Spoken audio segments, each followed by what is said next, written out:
विचार करा, एका कंपनीचा नफा कागदावर तर दरवर्षी वाढतोय, पण तिची बाजारात जाऊन वस्तू विकत घेण्याची ताकद मात्र कमी होतेय. हे कसं शक्य आहे? याचं उत्तर आहे स्टिकी इन्फ्लेशन किंवा चिकट महागाई, जी 2026च्या आर्थिक जगाला एक नवा आकार देत आहे. तर आज आपण हेच समजून घेणार आहोत की या नव्या परिस्थितीत कंपन्या आणि आपण स्वतः आपली संपत्ती कशी वाचवू शकतो. आजच्या या विश्लेषणात आपण 5 महत्त्वाच्या टप्प्यांमधून जाणार आहोत.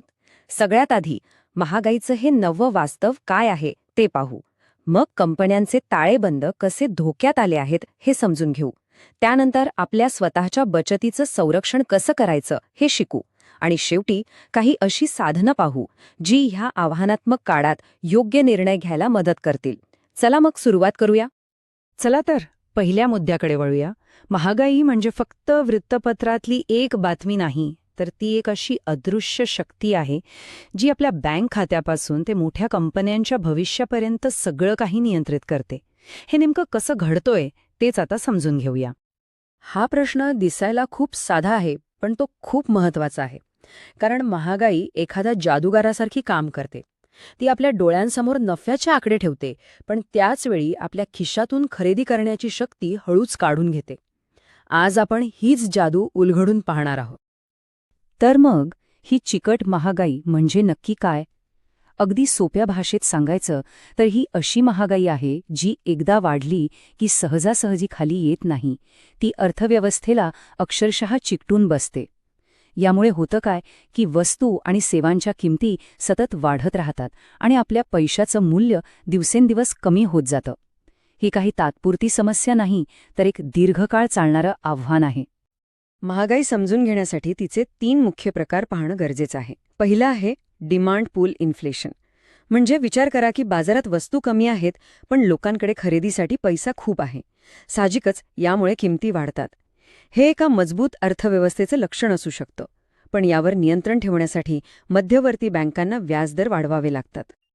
आता दुसरा प्रकार जो जास्त धोकादायक आहे, तो म्हणजे कॉस्ट पुश महागाई.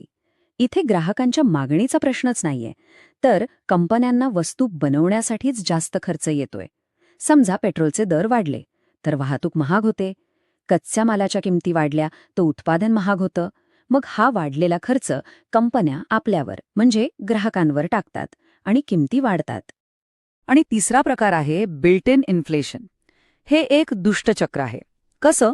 तर बघा, वाढत्या महागाईमुळे कर्मचारी पगारवाढ मागतात आणि वाढलेला पगार देण्यासाठी कंपन्या पुन्हा वस्तूंच्या किमती वाढवतात. हे चक्र तोडणं मध्यवर्ती बँकांसाठी खूपच अवघड असतं. मग या महागाईच्या चक्रात कंपन्या स्वतःला वाचवतात तरी कसं? त्यांना त्यांची नेहमीची आर्थिक धोरणं पूर्णपणे बदलावी लागतात. चला पाहूयात ते हे कसं करतात. आता हे उदाहरण जरा लक्ष देऊन बघा. समजा एका कंपनीने 100 रुपयांचा माल 120 रुपयांना विकला. कागदावर काय दिसतंय? सरळ सरळ 20% नफा. पण वाढत्या महागाईमुळे तोच माल पुन्हा स्टॉकमध्ये आणायला आता 115 रुपये लागत आहेत. म्हणजे कंपनीचा खरा नफा फक्त 5 रुपये आहे, 20 रुपये नाही. यालाच म्हणतात इन्फ्लेशनरी डिस्टॉर्शन, म्हणजे नफ्याचा भ्रम. आणि ह्याच कारणामुळे वर्षातून एकदा बजेट बनवण्याची जुनी पद्धत आता अजिबात कामाची नाही. ती एका स्थिर नकाशासारखी आहे. पण आजचं आर्थिक जग हे एखाद्या वादळी समुद्रासारखं आहे. म्हणूनच कंपन्या आता रोलिंग फोरकास्ट वापरतात. हे GPS सारखं आहे, जे सतत बदलत्या परिस्थितीनुसार मार्ग दाखवत राहतं आणि दर काही महिन्यांनी बजेटमध्ये आवश्यक ते बदल करत राहतं. यासोबतच कंपन्यांना 2 मोठ्या आव्हानांना तोंड द्यावं लागतंय. पहिलं, वर्किंग कॅपिटलचा सापळा. म्हणजे वस्तूंच्या वाढत्या किमतींमुळे कंपन्यांना आपला स्टॉक टिकवून ठेवण्यासाठी जास्त पैसा अडकवून ठेवावा लागतो. हा पैसा ते इतर ठिकाणी वापरू शकत नाहीत. दुसरं, हर्डल रेट वाढवणं. म्हणजे कंपनी कोणत्याही नवीन प्रोजेक्टमध्ये तेव्हाच गुंतवणूक करते जेव्हा त्यातून मिळणारा अपेक्षित नफा महागाई दरापेक्षा खूप जास्त असेल. जेव्हा नेहमीची अकाउंटिंगची पद्धत आपल्याला चुकीचं चित्र दाखवायला लागते, तेव्हा आर्थिक सत्य शोधण्यासाठी काही विशेष अकाउंटिंग पद्धती वापराव्या लागतात. पारंपरिक अकाउंटिंगची सगळ्यात मोठी अडचण म्हणजे ती भूतकाळात जगते. म्हणजे बघा, समजा एका कंपनीने 10 वर्षापूर्वी एक जमीन 1 कोटी रुपयांना विकत घेतली. आजच्या ताळेबंदात तिची किंमत 1 कोटीच दिसेल. पण 5% महागाई दराने तिचं खरं मूल्य कदाचित 5 कोटी झालं असेल. पारंपरिक अकाउंटिंग हे वास्तव आपल्यापासून लपवतं. या समस्येवर मात करण्यासाठी 2 मुख्य अकाउंटिंग पद्धती आहेत. पहिली, करंट पर्चेसिंग पॉवर किंवा CPP. ही पद्धत महागाई दरानुसार जुन्या आकड्यांना आजच्या मूल्यात बदलते. याने गुंतवणूकदारांना त्यांच्या गुंतवणुकीचं खरं मूल्य कळतं. दुसरी पद्धत आहे करंट कॉस्ट अकाउंटिंग किंवा CCA. ही पद्धत मालमत्तेची किंमत तिचा खरेदीच्या वेळेनुसार नाही, तर तिच्या आजच्या बाजारभावानुसार दाखवते. यामुळे कंपनीच्या मॅनेजमेंटला कंपनीच्या खऱ्या आर्थिक स्थितीचा अंदाज येतो. ही CPP मोजण्याची गणिती पद्धत आहे. आता हे सूत्र बघून घाबरून जाऊ नका. ते दिसायला क्लिष्ट असलं तरी त्याचा उद्देश सोपा आहे. ते काय करतं तर जुन्या खर्चाला म्हणजेच हिस्टॉरिकल कॉस्टला महागाई निर्देशांकाच्या गुणोत्तराने गुणतं, जेणेकरून आपल्याला त्या खर्चाचं आजचं मूल्य मिळतं. सोप्या भाषेत सांगायचं तर हे भूतकाळातल्या पैशाला वर्तमानात आणण्याचं एक साधन आहे. चला आता कंपन्यांकडून आपल्या वैयक्तिक आर्थिक नियोजनाकडे वळूया. कारण महागाईचा फटका जेवढा कंपन्यांना बसतो तेवढाच किंबहुना त्याहून जास्त आपल्या बचतीला बसतो. इथे सगळ्यात महत्त्वाचा मुद्दा आहे नॉमिनल आणि रियल परतावा यामधला फरक समजून घेणं. समजा बँकेने 8% व्याज दिलं आणि महागाई 7% असेल तर आपला नॉमिनल परतावा 8% आहे. पण आपला खरा म्हणजेच रियल परतावा फक्त 1% आहे, कारण 7% तर महागाईच खाऊन टाकते. मग या महागाईच्या राक्षसापासून आपल्या पैशाचं संरक्षण करायचं तरी कसं?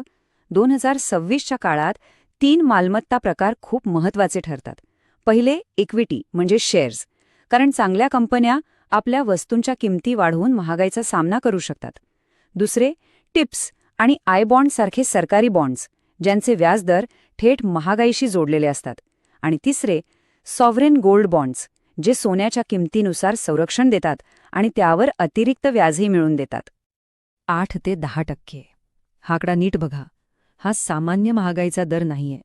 हा शिक्षण आणि आरोग्य सेवा यांसारख्या आपल्या आयुष्यातल्या सगळ्यात महत्त्वाच्या खर्चांमधला अंदाजित वार्षिक वाढीचा दर आहे.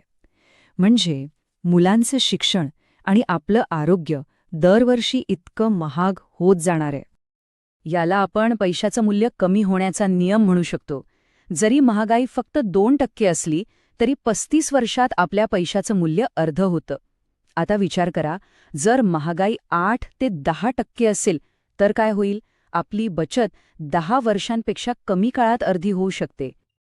आता आपण समारोपाकडे आलो आहोत. ज्ञानच हे या लढाईतलं सगळ्यात मोठं शस्त्र आहे. म्हणूनच ज्यांना या विषयात अजून खोलवर जाऊन स्वतःचं विश्लेषण करायचं आहे, त्यांच्यासाठी काही शक्तिशाली साधनं आणि संसाधनं पाहूया. अचूक माहितीसाठी ह्या 4 विश्वसनीय स्रोतांचा वापर करता येतो. आंतरराष्ट्रीय डेटासाठी IMF डेटा पोर्टल, भारताच्या अर्थव्यवस्थेसाठी आर्थिक सर्वेक्षण अहवाल, कंपन्यांच्या विश्लेषणासाठी कॉर्पोरेट फायनान्स इन्स्टिट्यूट आणि ऐतिहासिक आर्थिक डेटासाठी फ्रेड डेटाबेस. हे सर्व स्रोत योग्य निर्णय घेण्यासाठी नक्कीच मदत करतील. आणि जाता जाता एक शेवटचा पण अत्यंत महत्त्वाचा फरक समजून घेऊया. हेडलाईन आणि कोर महागाई. हेडलाईन इन्फ्लेशनमध्ये सर्व वस्तूंच्या किमती मोजल्या जातात, ज्याचा अनुभव आपण रोजच्या जीवनात घेतो. पण कोर इन्फ्लेशनमधून अन्न आणि ऊर्जा यांसारख्या गोष्टी वगळल्या जातात, कारण त्यांच्या किमती खूप वेगाने बदलतात. म्हणूनच अर्थव्यवस्थेचा खरा कल समजून घेण्यासाठी मध्यवर्ती बँक्स कोर इन्फ्लेशनवर लक्ष ठेवतात आणि त्यानुसार व्याजदर ठरवतात. तर ह्या संपूर्ण विश्लेषणानंतर आता स्वतःला हा प्रश्न विचारण्याची वेळ आली आहे. आपली गुंतवणूक, आपला नफा आणि आपली बचत ह्यांचे आकडे जे आपल्याला दिसत आहेत ते महागाईच्या या नव्या वास्तवात खरंच खरं चित्र दाखवत आहेत का? यावर विचार नक्की करा.